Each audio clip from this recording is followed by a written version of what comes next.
designated terrorist. So the news is related to designating a person as terrorist under UPA Act.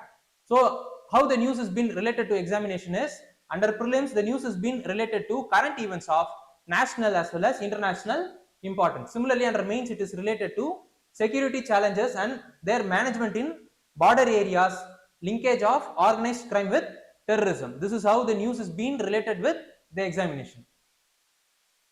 Okay, let's look into the explanation of the news. Gangster Goldy Bragg, who is behind the murder of the Punjab singer Sidhu, was designated as terrorist by the Union government under UPA Act. Okay, then who is the terrorist? UPA Act doesn't define the word terror or the terrorist, but it defines terror act as any act being committed with the intent to threaten or likely to threaten the unity, integrity, security as well as economic security and sovereignty of India. So this is how it has been defined under UPA Act. The original act dealt with unlawful act related to secession, but the anti-terror provision was introduced only during 2004, and the recent amendment during 2019 was sought to empower the government to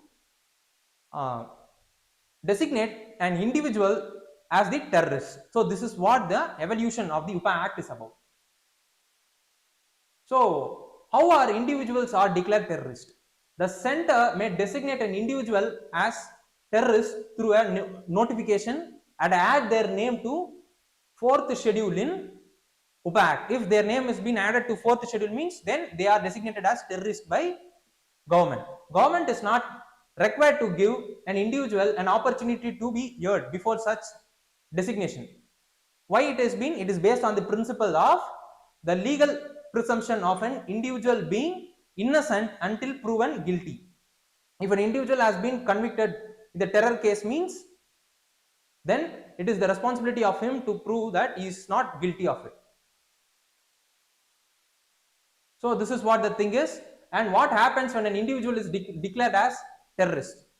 After the designation of an individual as a terrorist by the global agency like United Nations, his travel will be banned, his assets will be freezed, such kind of restriction will be made on the particular organization or the individual. But in the case of UPA Act, no such provisions has been provided under the Act, and the amendment also give the center the power to remove the name from the schedule, and at the same time it also gives an opportunity for the person to file an application before the government, and they also have the right to seek a review within the 1 month of time period. So these are all the two ways how the person's name could be removed from the designation of terrorist. And then there is a third way, that is, apart from these two ways, there is another way, that is, a person could able to approach the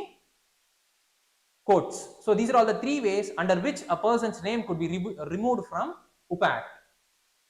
So this is what the details of the news is.